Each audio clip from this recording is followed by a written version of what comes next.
Ciao ragazzi, benvenuti nel granaio di Zeno, un vero e proprio tempio della tradizione, ma non solo, perché queste pareti di uva sono lo specchio soprattutto di una filosofia e di una logica di concezione dell'agricoltura e del vino in particolare.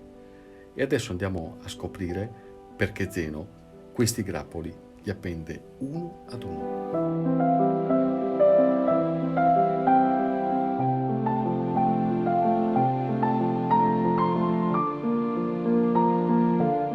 Quanto ci metti a riempire una rete?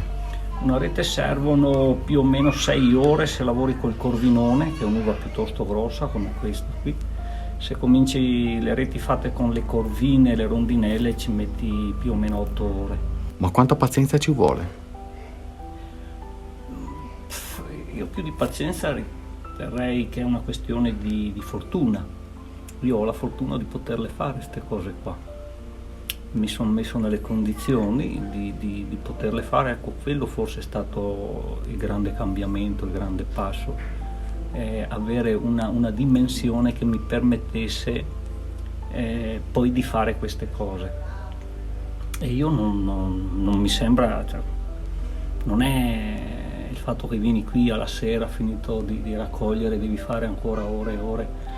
Non è alla fine un lavoro, è una fortuna, cioè poter fare queste cose qua dal mio punto di vista è una fortuna. L'uva che viene appesa qui conosce già una selezione in campagna?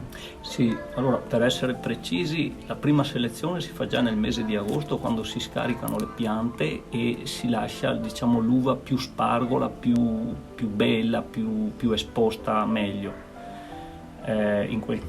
Dopodiché in vendemmia, proprio in questi giorni qua, si fa un'ulteriore selezione perché qui arriva solo, diciamo, più o meno il 30% di quella bella.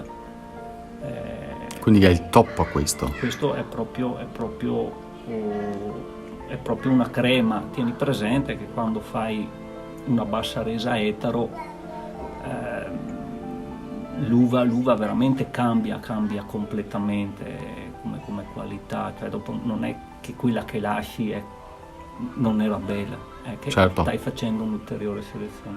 Ascolta, poi si viene qui e se ti capita l'occhio che vedi un granino che non va bene, che nel trasporto si è lacerato, che si toglie prima di metterlo sulla rete. Poi la rete ha anche questo fatto che i grani che non vanno bene si staccano e cadono, no?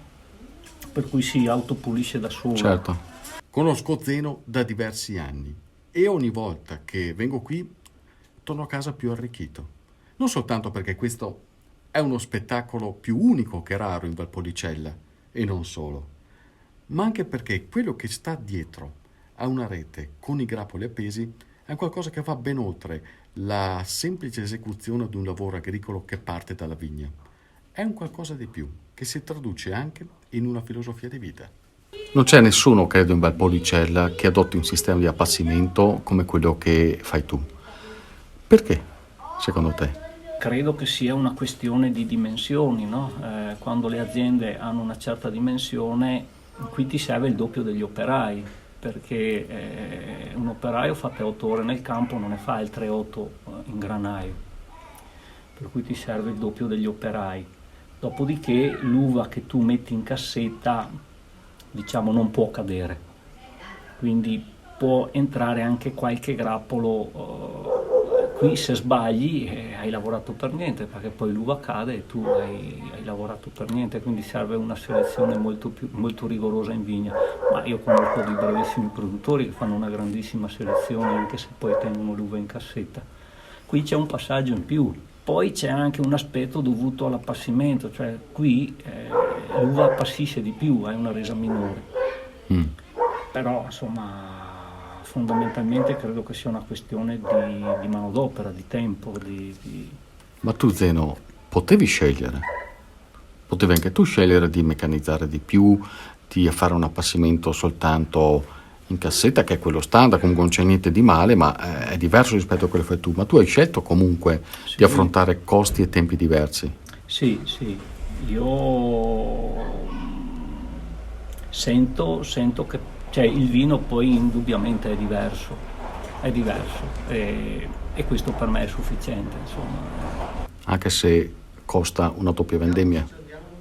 Ma diciamo che se fai dei ragionamenti a livello di costo diventa tutto improbabile, no? Perché allora comincia a costare la raccolta, comincia a costare...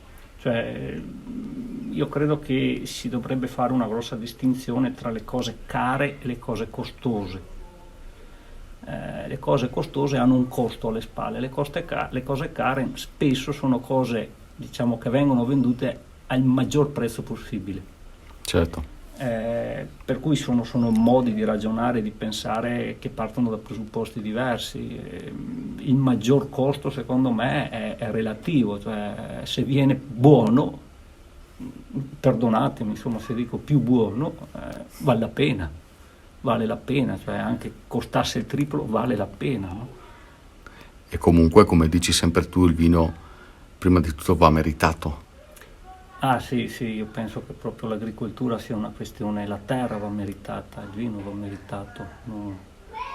Io sono convinto di questo, insomma, e persevero su questa strada, insomma, in tante mie scelte. Questa è una delle tante, non è neanche l'atto finale, perché poi c'è la fermentazione in piccole masse, tutti in tini aperti, c'è tutta una serie di cose che vale la pena farlo se prima avevi una materia prima interessante, a mio avviso, no? Cioè, Sai di essere una mosca bianca?